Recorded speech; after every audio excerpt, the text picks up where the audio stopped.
Hey everybody, and welcome to Comics from the Future. I'm Andy. I'm Matt. We're here with Infinity Flux Comics out of Chattanooga, Tennessee, and this is our big show where we show you some of the biggest and best books that you can pre-order by this weekend. So head on over to infinityflux.net right now and start placing those pre-orders for these books that are coming out in a few weeks. We got some November books, we got some December books. Yeah. We got books for tall people, small people, everybody. You get a book, and you get a book. So this is, what we're kicking off with is really, really big. So let's go ahead and get into it. This is really exciting. Yeah. Starting with our Prime Comic pre-orders and Ultimate Endgame #1. Now, this doesn't come out until December 31st, so we are way ahead of the game here, way ahead of the end game here. But this is written by Dennis Camp, and the art is by Terry Dodson and Jonas Scharf. And this is allegedly the beginning of the end of the Ultimate Universe. Marvel is going hard and saying, no, the Ultimate Universe is done after this. I'm still a bit skeptical, but it all starts right here regardless.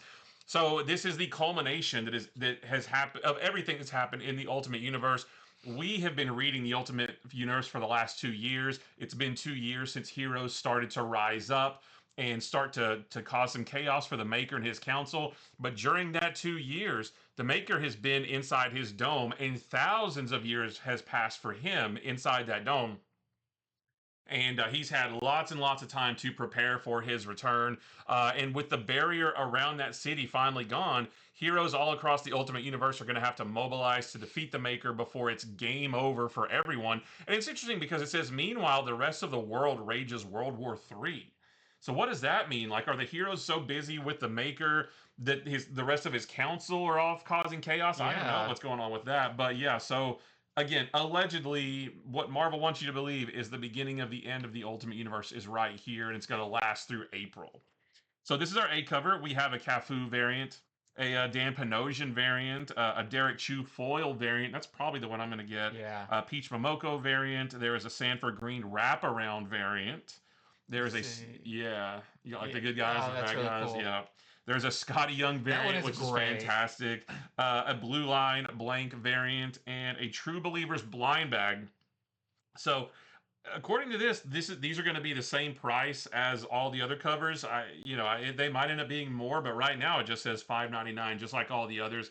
And I don't know if we know what's in these, if it's like foil versions. I think there is some foil versions, but the big one is there are could be sketches in there from various different Marvel artists. Now your ratio of finding those are pretty bad, I would guess. Yeah. But I am interested. It does feel like that they have stepped up the game with these. Yeah.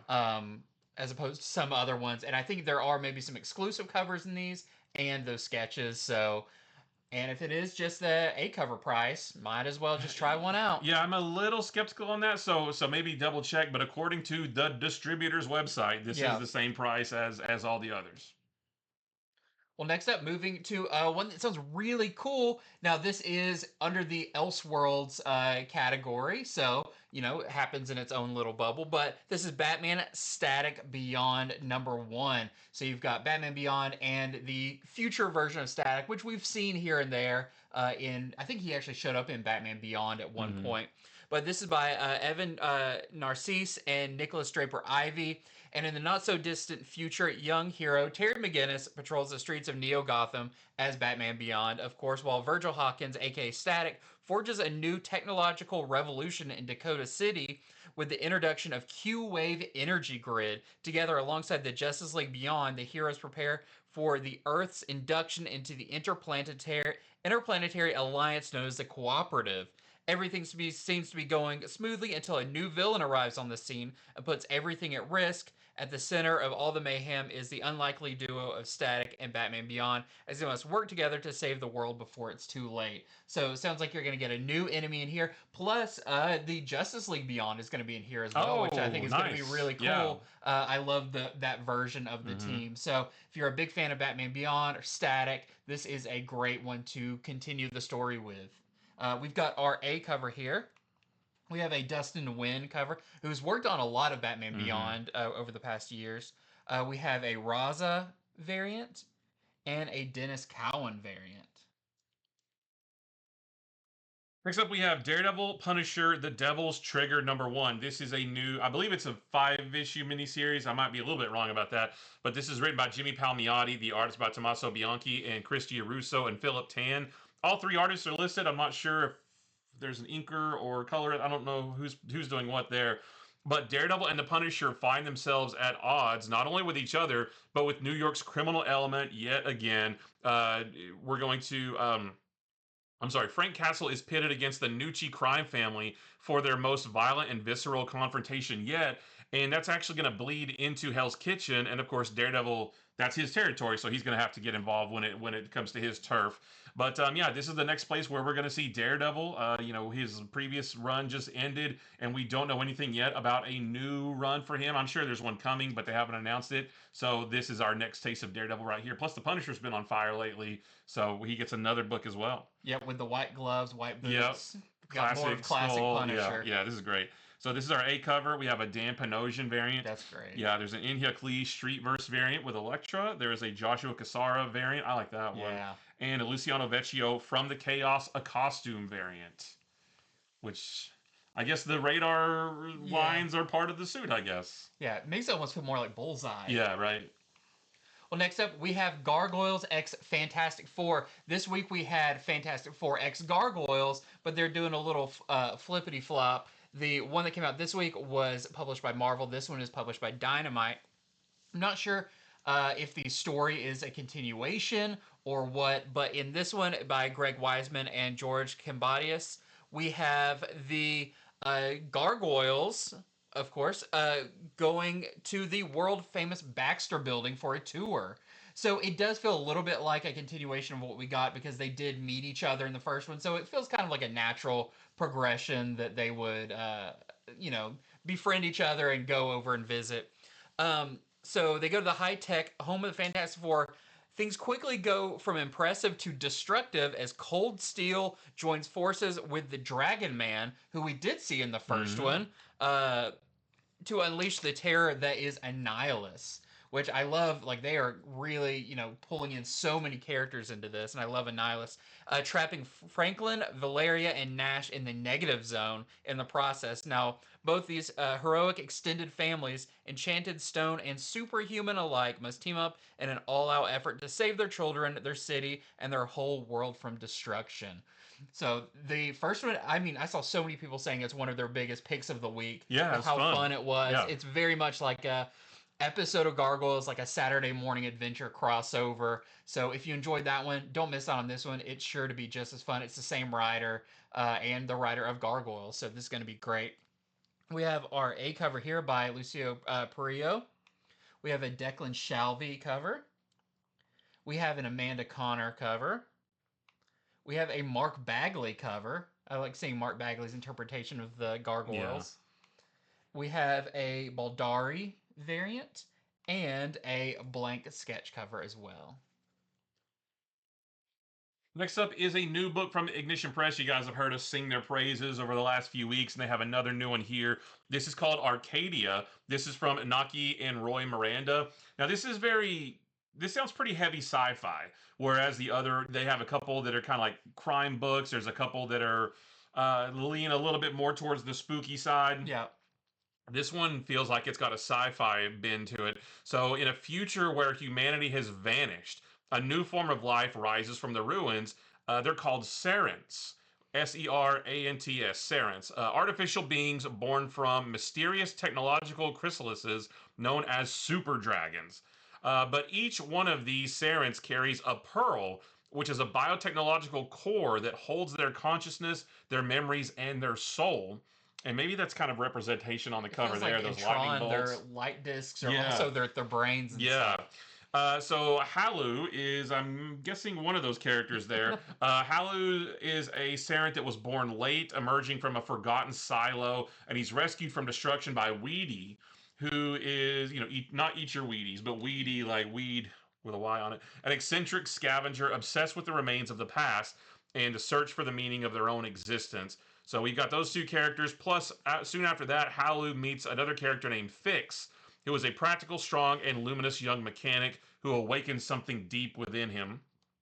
And together, in a world of ruins and dangers, they search for meaning, connection, and a reason to endure. So this does sound, very almost like a dystopian future kind of thing. And it sounds like it's way, way in the future, too. Yeah. And maybe even like there's green people I don't know, but It has to be the future. People are people are green. green, right? I know. So yeah, I'm sure this is going to be great, just like all the other Ignition books. So we have our A cover here, and there's an ACO variant. I like that That's cover. really Yeah, cool. I like I like the colors it on just that one. feels like there's a story Yeah. there.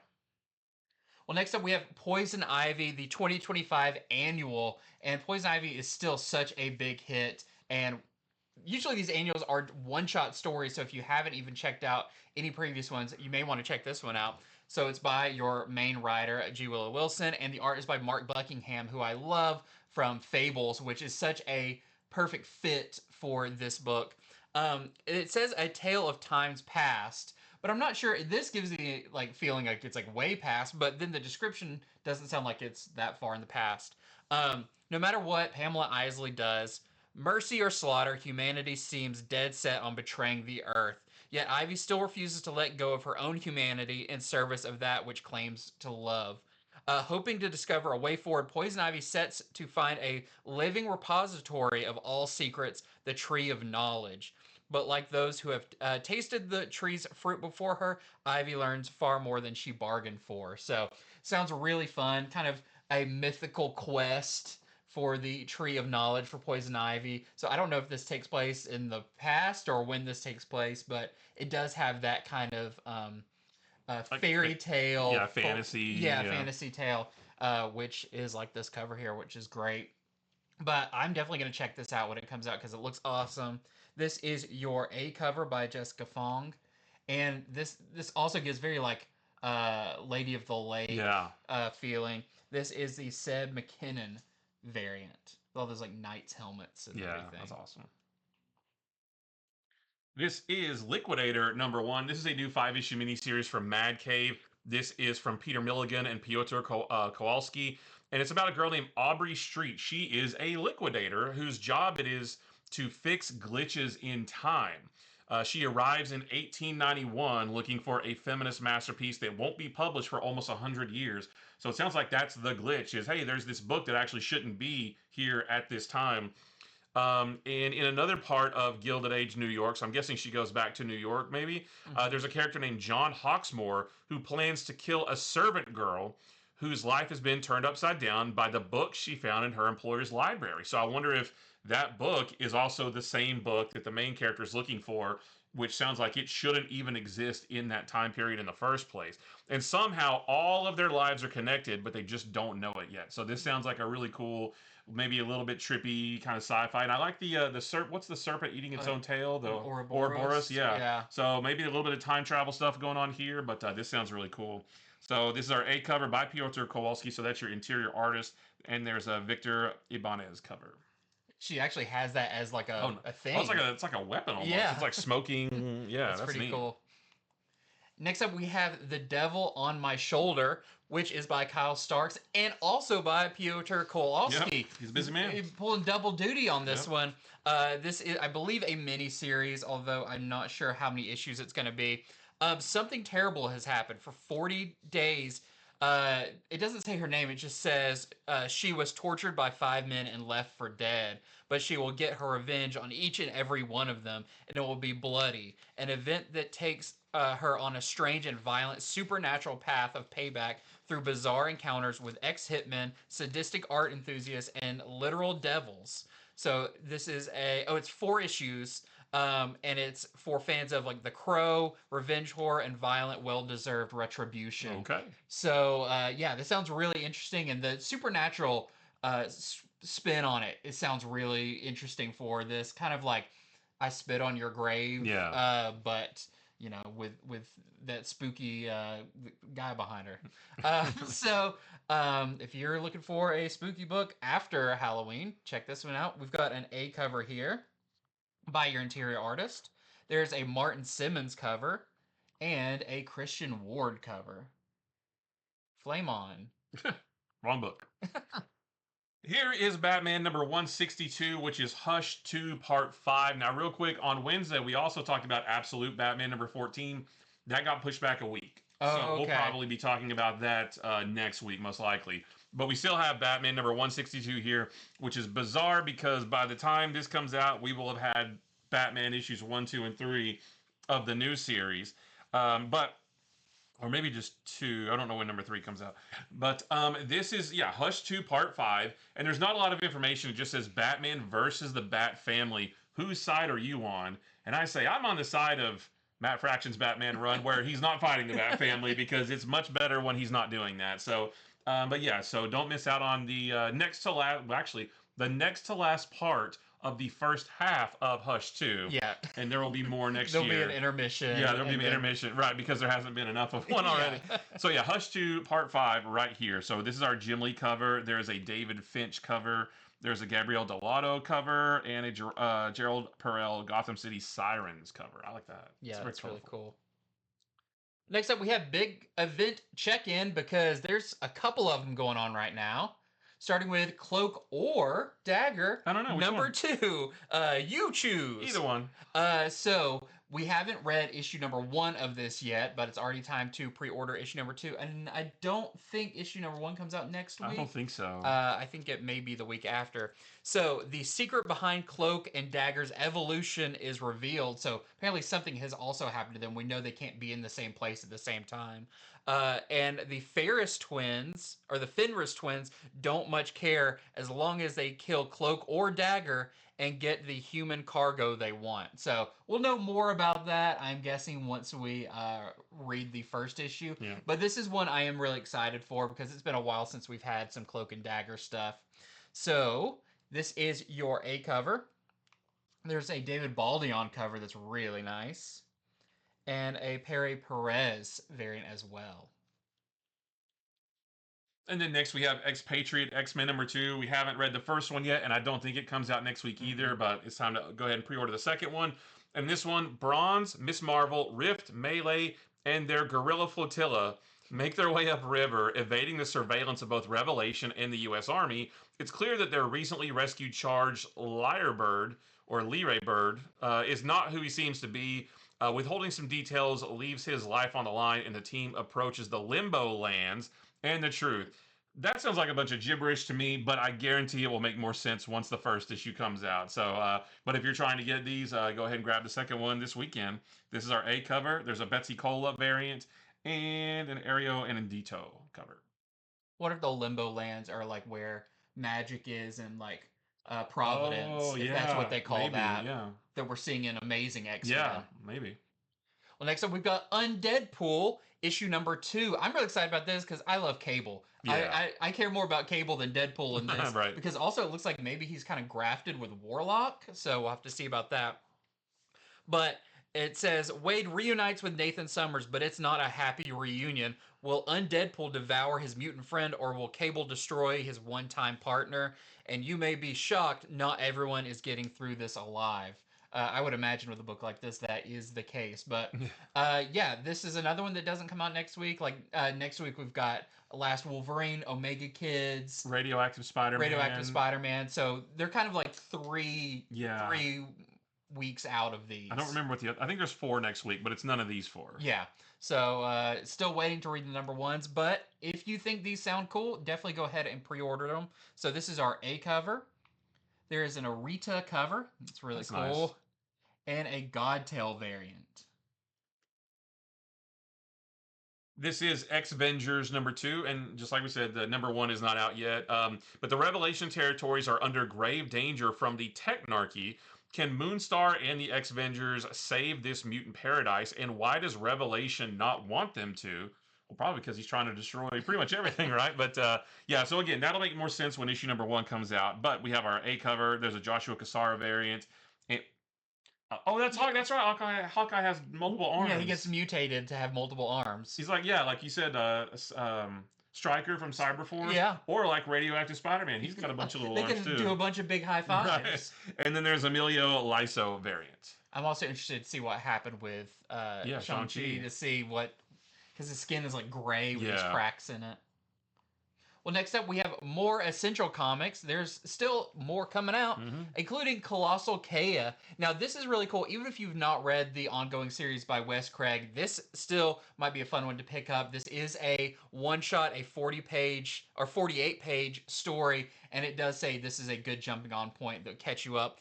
But this is written by Wes Craig, who is the ongoing writer and artist of it. But In this, we have art by Nathan Fox, James Herron, Mike Huddleston, Declan Shalvey, and Ryan Stegman all doing art on it, which sounds really cool to see those interpretations. Plus, this has a 6-page introduction by Wes Craig, kind of talking about the series and what it's all about. And this will not be collected in the trade of it, so this will be your one chance to get it. If you don't know about Kaya, she's a girl with a magic arm, and after the destruction of her village, is tasked with delivering her little brother to a safe haven far away. So I believe there's some trades out of it, but also if you've read those, you'll definitely want to pick this up. But if you want to try out something new and cool, I just want to see some Ryan Stegman art. Yeah. Check this out. So we've got our A cover here. And we have the Wes Craig Youngblood team up, which you'll be seeing a lot of these because they're setting up for Youngblood #1. This is Deadhead #1. This is going to be a 6-issue series from Iron Age. Iron Age. I can't remember. It's a company called Iron Age, basically. And it's written by AC Medina and Gabriel Finesca is the artist. It's described as John Wick meets Jason Voorhees. And it's an action-packed gore fest of a love letter to classic horror slashers. Deadhead, and I guess that's him on the cover, his thirst for revenge leads him through dozens of slashers to the one and only Mauler Mason, a legendary killer who's murdered thousands. And I guess that's him in the background. So this just sounds like a splattery good time. I wish this came out like this month, but it comes out November 26th. So just in time for Christmas. This is our A cover. That's a Gabriel Finesca. So that was your interior artist. There's a Kit Wallace variant and a Kevin Shaw variant. That one's really cool too. Well, next up we have Die Loaded. So fans of the Image series Die, it is back with another installment, and it's been a while since the previous one wrapped up. It got big, like oversized hardcovers and all of that. But Kieran Gillen and Stephanie Hans are back with this new one. Die returns. It is a dark fantasy adventure game gone horrifically right or wrong, depending on how you see it. A year after the return from the hellish game world, the players gather for Chuck's wake. They finished with the game, but the game isn't finished with them. So I know we have a lot of people who like our D&D customers and stuff who don't really get comics all love this and are excited about this new one coming out. So time to get back on the Die train with this one. This is your A cover by Stephanie Hans, your interior artist. We have a Peach Momoko cover, a Stephanie Hans Youngblood team up, and a blank sketch variant as well. Next up is Gunpowder Prophets #2. I loved the first one when it came out a couple weeks ago. In this one, Huck and Marley, we know that they have successfully rescued America, the little girl, not the country, and they killed her father because he was a bad guy, although that last part didn't take. They'd be home free if it weren't for the little fact of the notoriously sadistic Heaven's Devils biker gang being right on their tail. So the first one was so much fun. I loved it, and I can't wait to check this one out. And this is our only cover. The first issue had 1 or 2 variants, but this one apparently it's just the A cover here. Well, next up we have Briar Knight's Terror. This is the return of Christopher Cantwell and Alex Lenz and Jermaine Garcia's Briar series. It started a couple of years ago, but it's also taken a pretty big hiatus. This is kind of the week of the returning series. So if you enjoyed that original one, this is the epic conclusion to Briar Rose's journey. And the final challenge awaits, though the journey is treacherous, what awaits is even more so. So you can get the collected editions of it, or I don't know if this is a great jumping on point considering it's the last stretch of it, but for those Briar fans, don't miss out on this one. Here is your A cover. We have an Andrade variant, a Becky Cloonan variant, who I think has been doing variants for a lot of these, a Clark variant, and a Lens full art variant. This is Berserker, the Bleeding Tide #1. So Berserker is back. I'm not sure if this is a one-shot or if it's a mini-series, but it's written by Marjorie Loeb and the art is by Gary Brown. And when the captain, and I guess the captain, maybe that's her in the background. She doesn't have a name, just as the captain, follows a strange heartbeat into the depths of the ocean. She finds a box chained in irons, and the deformed mass of legendary warrior B, who is the main character of all the Berserker books. But now that he's awakened, B must jump into battle to defend the crew of that ship that found him from an ambush at sea despite rising concerns. What is the captain after with such a dangerous bounty on her head? And more importantly, what is she hiding? So even though they found him and released him, it sounds like maybe there's some shadiness going on that he's going to get wrapped up in. So this is our A cover. We have a Puebla variant. There is a Diolinus variant, which is a Boom 20th anniversary cover. There's a Puebla foil variant, a Stoko FOC reveal variant, and then a brown full art variant. That's like the black and white of the A cover. Yeah, another series that's returning. Right. That's crazy. There's been a bunch of little like one shots and stuff, so a lot of which makes sense because he's like 5,000 years old, so he can have all kinds of stories. Plenty of time frames. Yeah. Well, next up we have Peter Cannon Thunderbolt making his return. This, I think he's a, what do they call it? I want to say open source, but public domain character that Dynamite has done a lot with over the years. But this is a return of the character with a new take by Fred Van Lint and Jonathan Lau.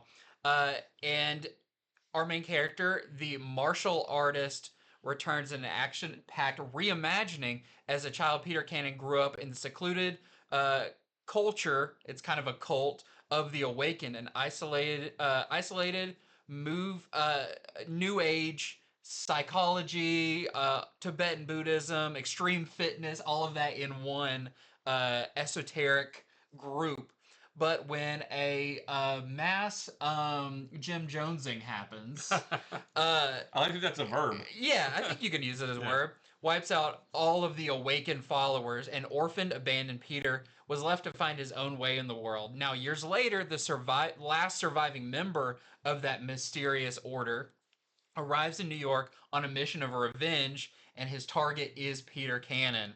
But taking out the fabled lightning vessel of the awakened is easier said than done, considering Peter Cannon's abilities, mind and body, are perfected, and his moves can collapse time and sever death itself. So, it sounds like he's got some quick kicks. Yeah, that's a lot. Yeah, and a two-tone costume that's very silly. He reminds me of the public domain hero Daredevil, not the Marvel one, but the other one that has like the half and half and...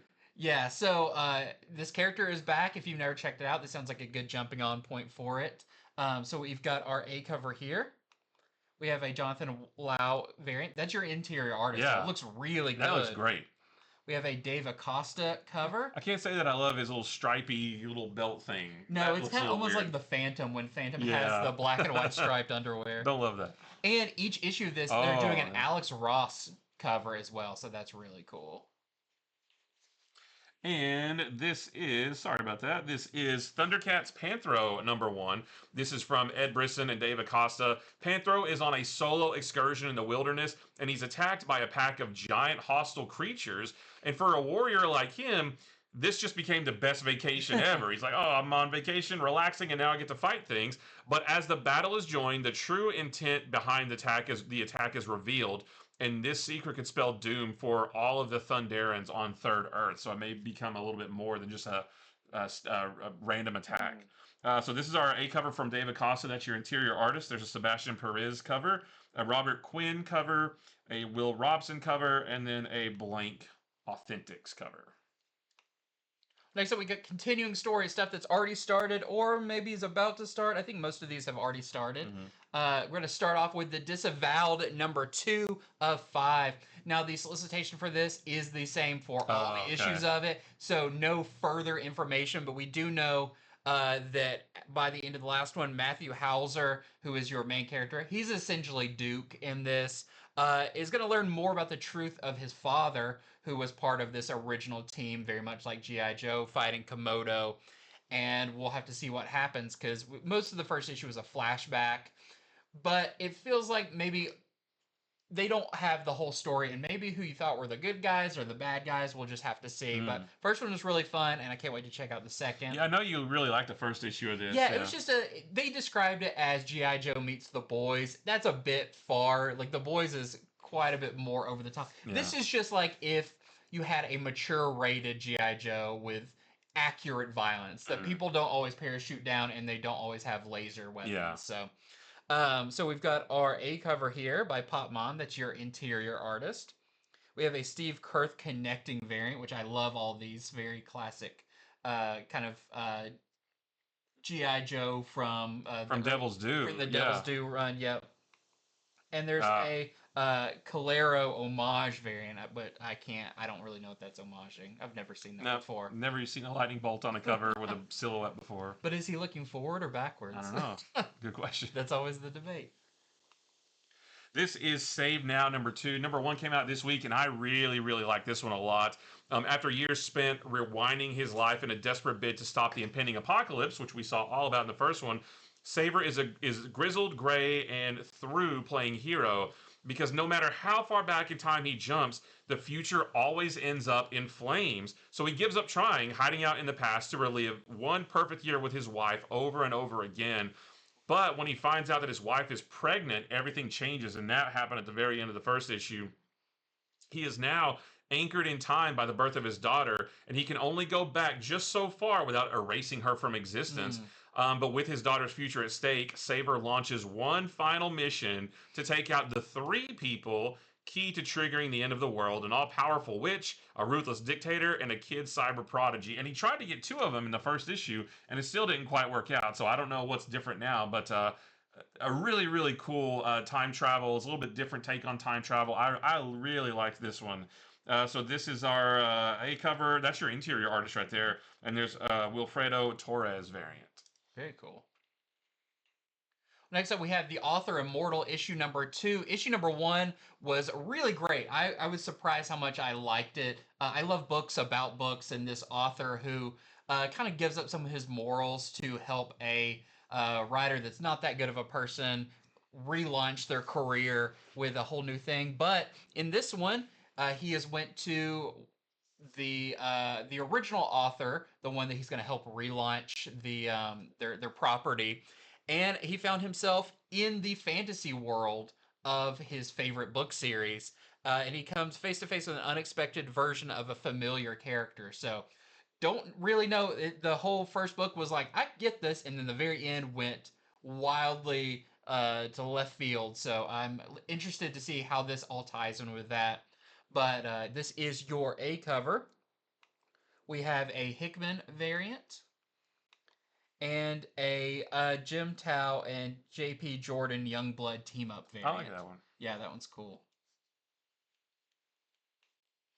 This is C.O.R.T. Children of the Round Table number 3, and again, this is going to be a 6-issue series. And in this one, the Children of the Round Table have snuck out of their homes, which isn't great for them, but they also find themselves surrounded by enemies and hopelessly outnumbered, and we saw some of that in issue number 2. These friends are destined to be heroes, but is destiny about to be cut short because they have a lot of people coming after them, and I just realized that this is a nice Akira homage. Yeah. So, yeah, this has been a really fun creator-owned series from Tom Taylor and Danielle De Nicolello.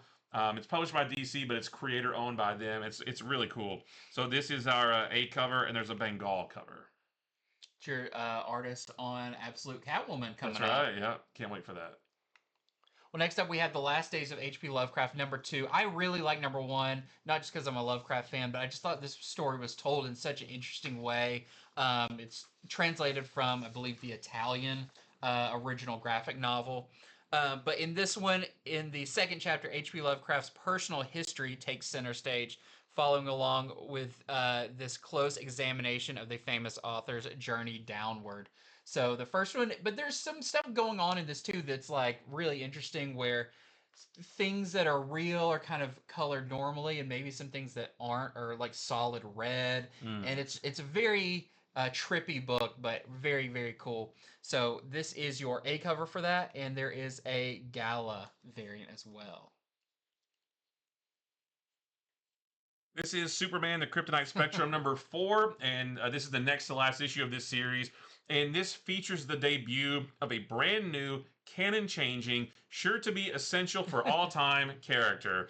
Superman finds himself somewhere over the rainbow, but whatever happened, it says what never happened to the man of tomorrow. The answer awaits in a form-bending, head-spinning, mixed up, but it's spelled mix, M-Y-X. So it looks like we maybe have a little bit of Mr. Mixes Pitalik down there.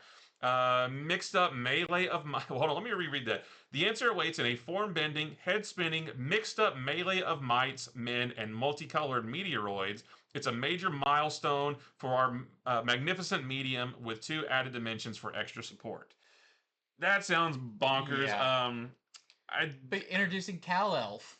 Oh, but that's who it is. Yeah, Kal-Elf. Holy crap.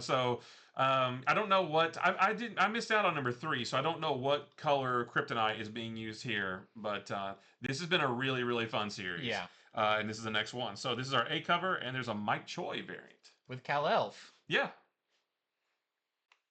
Well, next up we have Marvel Zombies Red Band number 3. Number 2 comes out next week, which looks really interesting because it looks like Secret Wars. Yeah. And now this one feels a little bit like maybe like Gauntlet. Maybe the Infinity Gauntlet or the Infinity Event from about 12 years ago or so. Yeah. So. And this is weird too.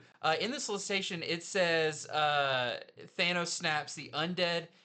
A history of the Marvel Universe continues as Thanos takes on the quest for the Infinity Stones. The Mad Titan of our universe once killed half of all life. What will he do in a universe where the dead don't die? So it just snaps and nothing happens. Isn't that like a reference to kind of the MCU version too? Maybe. I don't know, but well, no, I mean Thanos did in the original Infinity Gauntlet, in the first issue, he did like wipe out half of existence. Yeah, I just feel every time they say that now, I just think of the Thanos snap thing. I don't know that I can't remember if he did it by snapping though. He snapped, but he did. He did indeed wipe out half of the galaxy in that first issue. I just like he does that, and he's like, they didn't go anywhere. Oh, they're all zombies. Yeah. Now. Oh man. So I made it worse. It's weird that I don't know if these are all connected or not. I don't know how he wouldn't know about all this. Well, did the first one end, or did it say to be continued, or did it leave with a cliffhanger? I don't really remember how, but it was the first one was Fantastic Four. The second one being kind of a Secret Wars thing. It feels like, I don't know, they would have tried to deal with the zombie thing before they got to Secret Wars era. Maybe they're just zombifying different big stories. I don't know, but I'll be interested to see. We'll know when issue 2 comes out. So this is your A cover. These are all polybagged as well. This is your Koblish Retro Zombie variant. Nice homage there. And a Roge Antonio variant. Who's your artist on the upcoming Cyclops? Yeah. Look. This is the Undead Iron Fist number 3. Number 2 comes out next week, and we'll be talking about that on Monday. But in this one, just when Danny Rand thought he was in the clear, the immortal weapons stand in his way. And you have, I love these names, Fat Cobra, Bride of Nine Spiders, Dog Brother number 1, and Prince of Orphans. Will he destroy his once immortal partners, or will they put Danny back in his grave? And it's cool because like we were introduced to these characters during the Matt Fraction run with David Aja art. That's what introduced like the immortal weapons and all that stuff. And it's cool to come back to them. So this is our A cover, and there's a Kevin Eastman variant. Like that arm. Yeah. Next up, we have Transformers number 26. Of course, with a lot of Kirkman books, it does not tell you a whole lot about what's to happen. But with the way the issue 25 went, I'm very interested to see, because this says Optimus Prime betrayed. We know a little bit about that from the end of that one, but it says the Autobots' newest hope may turn out to be their downfall. And I wonder if that's the general that he met. The character that I was really excited about? Yeah. They might turn out to be maybe not so good. We'll have to see. I can almost guarantee it. Based on when I was a kid in games. Wow, you must have been psychic. I love this cover here by David Nakayama. So this is your A cover. There's a Daniel Warren Johnson and Mike Spicer variant. And there is a Jorge Corona variant with maybe who's going to be part of the bad guys. RC is really mad. Is that RC or is that... That's RC. Okay. She looks really upset. Next up, we got Cover Gallery. There's some really cool covers this week. Yep. And we're going to show them to you. This is Action Comics number 1092. This is the Joe Quinones variant. There's a Colleen Duran variant and a Skylar Patridge variant. That one's fun. Next up, we've got Aquaman, issue number 11. Now, this is just the A cover by Gleb Milkanov, but we wanted to spotlight it because, look, there's a dark side, and there's the Omega symbol. I feel like there's a lot going on here that is going to be, and it's a DCKO tie-in. I don't know. I know a lot of people have a feeling that Aquaman may play a pretty big role in DCKO. We'll have to read it and find out, but I am all for it. This sounds awesome. So we've got our A cover here. There is a John Boy Myers cover, which I have already pre-ordered Yeah, because that's that what is I'm getting. awesome. There is an Edmund Gallman variant, and there is a Yildrim variant as well. It reminds me of that She-Hulk cover, the foil one, yeah. where she was in the float. This is Batman and Robin number 27. I have been loving this new story arc, and this is the third part of that. This is the Gilliam March cover. There's a Derek Chu cover. That's awesome. And an Ashley Wood cover. Next up, we have Supergirl issue number 7. This one looks really fun. It's a Thanksgiving style one. So we've got our A cover here by Sophie Campbell. We've got a Suzumaka cover. We've got an Amy Reeder cover and a Michael Cho cover. And this is Mark Spears Monsters number 8. We wanted to show you this one because this is another blind bag. And I know a lot of people chasing after those Mark Spears Monsters. Is this Winter Horrorland? Oh, cover A, Winter Horrorland. Yeah, so it's not Mark Spears Monsters. It is Mark Spears Monsters, the main series, which is not the same as I think the one that came out this week is a prequel. That's right. To this, but then this is I think all the variants for this one that are in this blind bag are kind of like holiday creepy things. Oh, okay, that makes sense. Mark Spears blind bag. There you go. That's all you need. Well, next up we have some awesome covers, of course, for Tama that is continuing to be a crazy, over-the-top, violent Pokemon, Digimon, Tamagotchi-filled fun fest. And the one for the previous one had the net over them, and now this one has the net on top of them. So this is your B cover by Daniel HDR, who is your interior artist. But also, we got to show this one, because this is the 1 in 10, but these have still been selling like crazy. And I like how each one of these 1 in 10s have been tackling like a different era of Nintendo Pokemon. So we had the original, we had Color. Now this is like the DS games. I think it goes all the way up to there's a Switch version that's like the longer box. Yeah. So these are so cool. I've been getting all of these. Have you pre-ordered this one? I have pre-ordered this one. I go on our app, or on our website, I go and just see how far ahead I can go and go ahead and pre-order them. So this is the 1 in 10. So you'll have to kind of click on it, request it, and we'll send you a price. And then if you agree to it, then you get it. But yes, this one is very, and the price for these 1 in 10s pre-ordering has been pretty reasonable. Yeah, like I know the first one I pre-ordered it. It was like under $20, and then it was selling online for like upwards of $100. Yeah, after it came out. After it came out, so get in while it's at its cheapest. So especially like with these. Nostalgia is crazy for these. This is Battle World number 3. This is the Mike McCone homage variant, homaging Secret Wars number 1. There's a Nick Bradshaw 5-part connecting variant with Miles Morales in the worst suit ever. I get chills seeing that. There's a Philip Tan Venom variant, and that's Venom in whatever suit that is. And then there's a Rod Rice Venom. It says it's Battle World number 3, but it says Rod Rice Venom 252 variant. Because maybe I know that's it's not really homaging 252. Well, no, but Venom number 252 is where we're gonna see that suit, or maybe get answers about it. So that's a little bit weird. I do know in this solicitation it does say prepare to see like the wildest costume reveal of all time or something like that.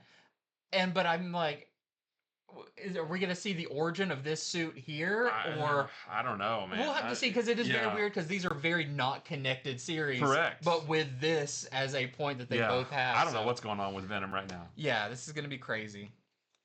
Next up, we have Black Cat number 4. This has been such a great series. This is your Derek Chu variant.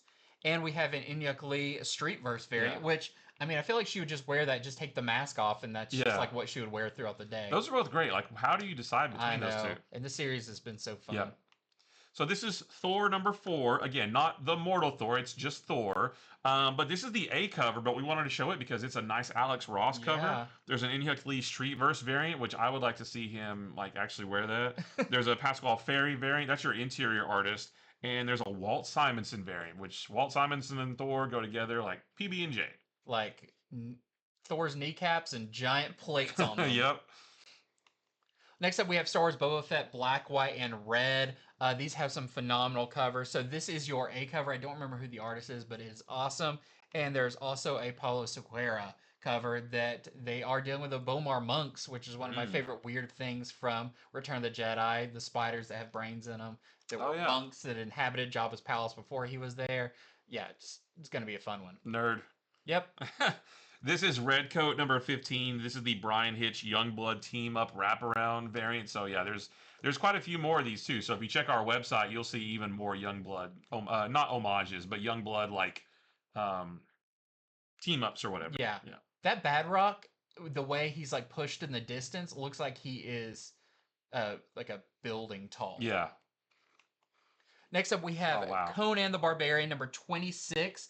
And want to point this out because this is a new jumping on point for the series, new story arc and everything, with some great covers. So this is the Jorge Molina cover, which is beautiful, and a Simon Bisley cover. So you Lobo fans. Yeah, I feel like those two covers are polar opposites. Yeah, you know, for sure.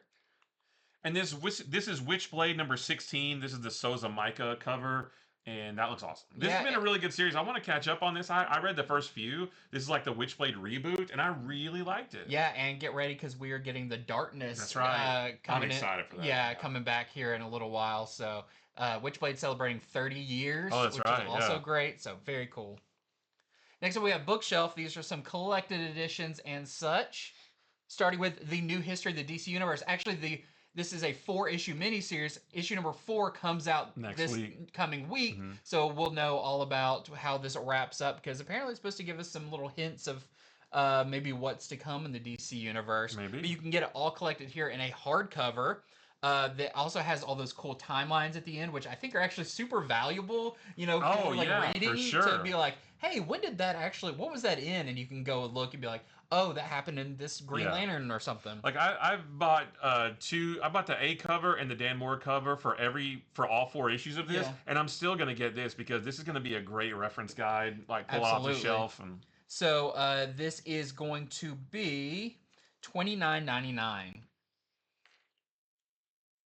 This is Justice League of America, The Nail, the complete deluxe edition hardcover. So this is a really cool story. So it's written and drawn by Alan Davis. This is an Elseworld story.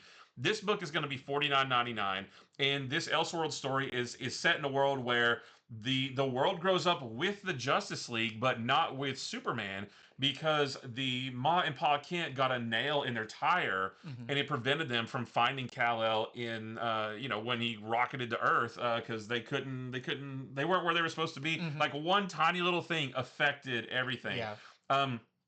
It's a really cool story. The only thing I don't know, this is going to be $49.99, like I said.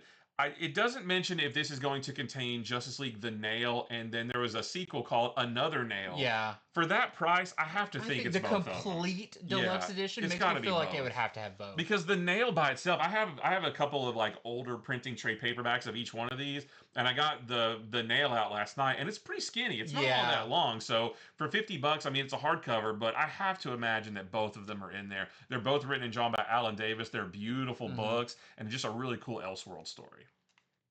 Well, next up, we have Jeph Loeb and Tim Sale, Captain America, and this is essentially collecting all of Captain America White. So in the color series, like Hulk Gray, Daredevil Yellow, Spider-Man Blue, there was Captain America White, which was actually interesting because it had the biggest delay on it. Issue 0 came out, and then it was a long time before issue 1 came out, but this collects issue 0 through 5 of Captain America White, which takes place during World War II. It's a really cool story. So you can get this for $19.99. Well, speaking of Captain America, we have this Captain America Epic Collection called American Nightmare. And I just wanted to talk about this because I love this era of Captain America. This is written by Mark Waid and Kurt Busiek. We have art from Ron Garney and Dale Eaglesham. And this is going to collect the first 14 issues of the 1998 Captain America series. So that's after Heroes Reborn. That's during the Heroes Return, when they came back from the little pocket universe. And it's got a couple of annuals in this as well. Some beautiful artwork, some of the best Captain America writers. So this is just a really good, solid Captain America book. If you're looking to read some Captain America, like grab this. and you'll have some good stuff to read. And this is going to be $54.99. Next up, we have one of our next Marvel Premiere Collection. This is Punisher, Welcome Back, Frank, which I think for modern Punisher, this is like some of the most defining stuff. So this is by Garth Ennis and Steve Dillon, and inks by Jimmy Palmiotti. And this was pre-Punisher Max, but it led up to Punisher Max. This is kind of what I think was maybe some of the inspiration to do that. Yeah. So this isn't as like brutal over the top as Punisher Max, but it's still by the same creative team. So this collects issues 1 through 12 of that Punisher series. So if you want some great semi-modern Punisher, this is from I believe 2000. Yeah. Then Punisher Max started I think in like 2003. Definitely check this out because it is really good. Yeah, I get asked for Punisher recommendations all the time, and I always say welcome back, Frank. They just released a new printing trade paperback that I got just a few months ago. And then now there's this one. So for $15, I mean, you get a really good, meaty Punisher story. Yep.